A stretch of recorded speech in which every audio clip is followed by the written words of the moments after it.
మహాగణాధిపతయే నమః. సదాశివసమారంభాం శంకరాచార్యమధ్యమాం అస్మదాచార్యపర్యంతాం వందే గురుపరంపరాం. శ్రీమాత్రే నమః.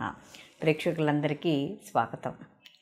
రవి కుజుల యొక్క కలయిక అంటే ఒకే రాశిలోకి రవి కుజులు ఇద్దరూ కూడా సంచారం చేయడం అనేది జరుగుతోంది. ఇది మనకి ఏదైతే ఫిబ్రవరి 5వ తారీఖు వరకు కుజుడు మనకి ధనుస్సు రాశిలో ఉండి తదనంతరం మకరంలోకి ఈయన ప్రవేశించడం అనేది జరుగుతుంది. ఈ మకరంలో ప్రవేశించడం అనేది కుజుడికి ఆ యొక్క స్థితి ఏదైతే ఉందో, ఆ యొక్క స్థానం ఏదైతే ఉందో అది ఉచ్చస్థితిగా చెప్పవచ్చు. అయితే కుజుడికి అక్కడ శనికి ఇద్దరూ కూడా శత్రువులు, మిత్రక్షేత్రం అయితే ఏమీ కాదు. ఇదే సమయంలో అక్కడ ఆల్రెడీ రవి సంచరిస్తూనే ఉన్నాడు మకరంలో. అయితే ఇక్కడ రవి కుజులు ఇద్దరూ కూడా మనకి మకర రాశిలో సంచారం చేయడం అనేది జరుగుతోంది. సహజంగా రవి కుజులిద్దరూ కూడా మిత్రులైన కుజుడికి ఉచ్చక్షేత్రం అయినా కూడా మనకి అక్కడ చూసుకున్నప్పుడు రవి కుజులు ఇద్దరికీ కూడా మనకి ఒకే నక్షత్రంలో ఏమీ ఇద్దరూ సంచారం చేయడం అనేది జరగట్ల, విడివిడిగానే ఉన్నారు మనకి. కానీ ఒకే రాశిలో అంటే వాళ్ళకి ఇప్పుడు కుజుడు వేరే నక్షత్రంలో సంచారం చేస్తుంటే రవి వేరే నక్షత్రంలో సంచారం చేయడం అనేది జరుగుతుంది. కానీ ఇద్దరూ ఒకే నక్షత్రం మీద అయితే సంచారం అనేది జరగట్లేదు, కానీ ఒకే రాశిలో ఉన్నారు, శత్రుక్షేత్రంలో ఉన్నారు. కాబట్టి కాస్త ఫలితాలు ఎలా ఉంటాయనేది తెలుసుకునే ముందర అసలు కారకత్వాలు కానీ చూసుకుంటే రవి ఆత్మకారకుడు, అంటే తండ్రికి సంబంధించిన వాడు. అలాగే రవి గవర్నమెంట్ ఉద్యోగస్తులు, రాజకీయాలు, ఎక్కువగా విల్ పవర్ అంటే ఏదైనా ఒక క్రమబద్ధీకరణ, ఒక పని చేయాలన్నప్పుడు ఒక రకమైన ఏదో రకంగానే ఆ పనిని సమయానికి చేసుకోవడం. అలాగే అహంకారం, మామూలుగా మనం చూసుకున్నప్పుడు కూడా జ్యోతిష శాస్త్రంలో రవిని రాజుగా చెప్పడం అనేది జరుగుతుంది. అలాగే ఇక్కడ కుజుడు కానీ చూసుకున్నప్పుడు సైన్యాధ్యక్షుడు, అంటే రవి ఏదైతే ఆర్డర్ వేస్తాడో దాన్ని కుజుడు ఇంప్లిమెంట్ చేస్తాడు. కాబట్టి సహజంగా ఈ యొక్క కుజుడు సైన్యాధ్యక్షుడు కాబట్టి ఎక్కువగా కోపము, క్రోధము, అలాగే యుద్ధానికి సంసిద్ధమైన వాడిలా ఎప్పుడు ఉండడము, ఇలాంటివన్నీ కూడా కనబడుతూ ఉంటాయి. అలాగే ఈ రెండూ కూడా మనం చూసుకున్నప్పుడు ఈ యొక్క రవి కుజులు ఇద్దరూ కూడా అగ్నితత్వానికి సంబంధించిన వాళ్ళు. అంటే ఇద్దరూ కూడా చాలా వేడిగా, అంటే అగ్నితత్వానికి సంబంధించినప్పుడు ఎలా ఉంటారంటే ఎప్పుడు కూడా ఒక అహంకారం, ఒక దర్పము ఇలా ఉండడం అనేది జరుగుతుంది.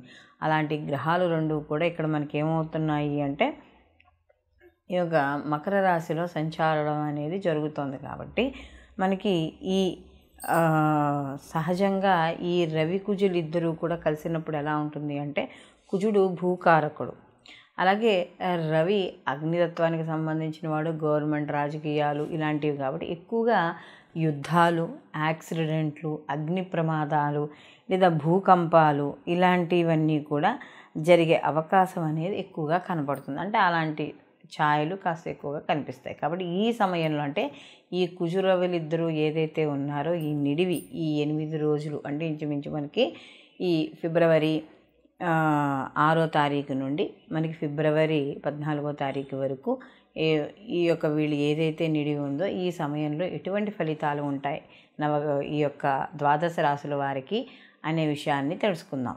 వృశ్చిక రాశి వాళ్ళకి చూసుకున్నప్పుడు వీళ్ళకి రాశ్యాధిపతే వచ్చి వీళ్ళకి ఉచ్చక్షేత్రంలో ఉన్నాడు కాబట్టి రవితో కలిసి ఉన్నాడు.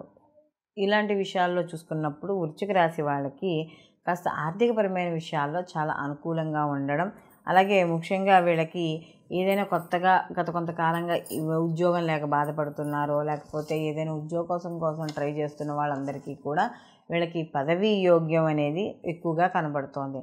అలాగే ముఖ్యంగా వీళ్ళు అంటే ఇప్పటి వరకు ఏదైతే శారీరకంగా ఎక్కువ ఇబ్బంది పడుతున్నారో, అంటే వాళ్ళు చేసే వృత్తి, ఉద్యోగ, వ్యాపారాల పరంగా శ్రమ ఏదైతే అధికంగా ఉందో ఆ శ్రమ ఈ సమయంలో తగ్గే అవకాశం అనేది కనబడుతుంది. ఎందుకంటే ఇక్కడ రవి కుజుల యొక్క కలయిక అనేది కాస్త శ్రమతో కూడుకున్న పనే, ఎందుకంటే ఆయన ఆర్డర్ వేస్తూ ఉంటాడు, ఈయన చేస్తూ ఉంటాడు. కాబట్టి అలాంటి విషయాల్లో కాస్త ఎక్కువగా పని ఒత్తిడి అనేది ఎక్కువగా ఉంటుంది. అయితే పని ఒత్తిడిని కాస్త ఈ యొక్క సమయం ఏదైతే రవి కుజులు ఇద్దరూ కలిసి ఎక్కడైతే ఉన్నారో ఆ సమయంలో కాస్త తగ్గే అవకాశం అనేది ఇక్కడ కనబడుతోంది. అలాగే ముఖ్యంగా కానీ చూసుకున్నప్పుడు ఇక్కడ ప్రతి విషయంలోనూ కూడా వీడు ముందుకు వెళ్ళడం, ప్రయత్నాలు ఏవైతే కార్యక్రమాలు ఏవైతే ప్రయత్నం చేస్తున్నారో అవన్నీ కూడా వీళ్ళకి ముందుకు వెళ్ళడం అనేది జరుగుతుంది. అలాగే ఇక్కడ వీళ్ళకి నూతన వస్త్ర ప్రాప్తి, ఆభరణ ప్రాప్తి అన్నీ కూడా జరిగే అవకాశము, అలాగే కాస్త శారీరక సౌఖ్యము, అలాగే స్త్రీ పరంగా వీళ్ళకి అనుకూలంగా ఉండడము, ఇలాంటివన్నీ కూడా ఈ యొక్క రాశి వాళ్ళకి జరుగుతాయి. అలాగే వీళ్ళు కీర్తి ప్రతిష్టలు, భోగభాగ్యాలు కూడా ఈ యొక్క రాశి వాళ్ళు అనుభవించడం అనేది జరుగుతుంది. వీళ్ళు మరిన్ని మంచి ఫలితాలు పొందడానికి వీళ్ళు ప్రతి నిత్యము కూడా వీళ్ళు ఈ యొక్క సుబ్రహ్మణ్య స్వామికి సంబంధించిన ఏదైనా స్తోత్రం కానీ, పారాయణ కానీ, లేకపోతే ఏదో ఒక నామానైనా సరే ఓ పక్కన కూర్చొని జపం చేసుకోవడం, కుదిరితే ఈ యొక్క సమయంలో అంటే ఈ మనకి ఏదైతే ఈ 8 రోజులు ఏదైతే మనం సమయం అనుకున్నామో ఈ సమయంలో మాత్రం ప్రతిరోజు కూడా ఈ యొక్క సుబ్రహ్మణ్య స్వామి గుడికి వెళ్ళి సుబ్రహ్మణ్య ఆరాధన అనేది చేయడం ద్వారా మరిన్ని మంచి ఫలితాలు పొందడం అనేది జరుగుతుంది. ఈ రవి కుజుల యొక్క కలయిక కానీ చూసుకున్నప్పుడు మనం మొదట్లోనే చెప్పుకున్నాం, ఈ రవి ఆత్మకారకుడు, కుజుడు వచ్చేటప్పటికి మనకి సంజ్ఞాదక్షుడు అని. సహజంగా ఈ సమయంలో జరిగే ప్రకృతి వైపరీత్యాలు కొన్ని జరుగుతూ ఉంటాయి. అలాగే సహజంగా మానవ తప్పిదాలతో జరిగే ఇబ్బందులు, పొరపాట్లు కూడా జరుగుతూ ఉంటాయి, అందులో శత్రుక్షేత్రంలో కాబట్టి. అయితే ఇవి గోచార ఫలితాలుగా మనం తీసుకోవడం అనేది జరుగుతుంది. అంటే మనకి ఈ గ్రహాల ప్రస్తుతం ఏవైతే గ్రహాలు ఉన్నాయో ఆ గ్రహాల యొక్క స్థితిని బట్టి మనం చెప్పుకునే ఫలితాలు గోచార ఫలితాలు. ఇలాంటి గోచార ఫలితాల్లో మనకి మంచి చెడు రెండూ ఉంటాయి. అంటే కొన్ని రాసుల వాళ్ళకి శుభ ఫలితాన్ని, కొన్ని రాసుల వాళ్ళకి ఆ గ్రహాల యొక్క స్థితిని బట్టి అశుభ ఫలితాలని ఉండడం అనేది జరుగుతుంది. అయితే ఇక్కడ మనకి ఈ గోచార ఫలితాలతో పాటుగా జన్మ జాతక ఫలితాలు కూడా తప్పకుండా పరిశీలనలోకి తీసుకోవాలి అని చెప్పడం అనేది జరుగుతుంది. ఎందుకంటే మనకి ఈ గోచార ఫలితాలు కేవలం మనకి ఏదైనా కొంతవరకు సూచన ఇవ్వడం అనేది జరుగుతుంది. అంటే ఈ సమయంలో ఈ పని చెయ్యి, ఈ సమయంలో ఈ పని చెయ్యొద్దు, దీనివల్ల నష్టం జరుగుతుంది, దీనివల్ల లాభం జరుగుతుంది అని గోచార ఫలితాలు కానీ జన్మజాతక ఫలితాలు కానీ చెప్పేది ఒకటే. అయితే ఇక్కడ గోచార ఫలితాలతో పాటుగా జన్మజాతక ఫలితాలు అనేవి తప్పనిసరిగా పరిశీలనలోకి తీసుకోవాలి. ఎందుకంటే ఇక్కడ మనకి ప్రభావం అనేది గోచారంతో పాటుగా జన్మజాతక ఫలితాల్లో కూడా ఉంటుంది. అంటే వాళ్ళకి జరిగే మహర్దశలు కావచ్చు, అంతర్దశలు కావచ్చు, ప్రత్యంతర్దశలు కావచ్చు, ఈ వీటితో పాటుగా కొంత కర్మ ఫలితం కూడా మన మీద ఉండడం అనేది జరుగుతుంది. కాబట్టి ఇక్కడ ఈ మనకి ఇప్పుడు మనం చెప్పుకునే రవి కుజుల యొక్క కలయిక వల్ల అనేది కొన్ని రాశుల వాళ్ళకి శుభ ఫలితాలు, కొన్ని రాశుల వాళ్ళకి మిశ్రమ ఫలితాలు, కొన్ని రాశుల వాళ్ళకి అశుభ ఫలితాలు ఉండడం అనేది జరిగింది. కాబట్టి వీళ్ళందరూ కూడా అంటే కామన్గా చూసుకున్నప్పుడు ఈ రవి అనేది మనకి ఆరోగ్య ప్రదాత. అలాగే మనకి ఈ యొక్క గవర్నమెంట్ ఉద్యోగాలు కావచ్చు, రాజకీయ నాయకులు కావచ్చు, ఏదైనా సరే ముఖ్యంగా మెయిన్ కాన్సెప్ట్ తీసుకున్నప్పుడు ఆరోగ్యకారకుడు. అలాగే కుజుడు కూడా కొంత తన యొక్క ఏదైతే ఈ యొక్క యుద్ధ రంగానికి దీనికి దానికి సంబంధించిన వాడు, దానికి సంబంధించిన వాడు. కాబట్టి ఇలాంటి గ్రహాలు ఈ రెండు గ్రహాల యొక్క కలయిక వల్ల కూడా కొంత చిన్న చిన్న ఇబ్బందులు అనేవి ఏర్పడతాయి. అంటే ఈ ఏదైతే కుజుడికి సంబంధించిన భూముల్లో వ్యాపారాలు కానీ ఇలాంటివి చేసే వాళ్ళందరికీ కూడా కొంత కలిసి రావడం, అంటే ఉచ్చస్థితే కదా, కొద్దిగా కలిసి రావడం అనేది జరుగుతుంది.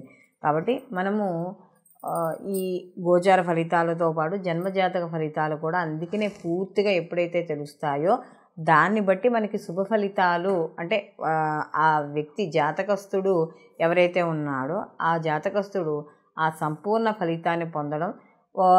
అందులోనూ ఇండివిజువల్ జాతకం చూపించుకున్నప్పుడు ఏమవుతుంది అంటే ఈ గోచారము మరియు ఈ యొక్క జన్మజాతకము రెండు క్లబ్ చేసి చూడడం వల్ల జ్యోతిష్యుడు మీకు కరెక్ట్ రెమెడీ చెప్పడం అనేది జరుగుతుంది. అంటే కరెక్ట్గా పరిష్కార మార్గాలు చెప్పడం ద్వారా మీరు ఏవైతే ప్రయత్నాలు చేస్తున్నారో కార్యక్రమాల కోసం అవన్నీ సరియైన సమయానికి మీరు పొందడం అనేది జరుగుతుంది. సర్వేజన సుఖినో భవంతు, లోకా సంస్థ సుఖినో భవంతు.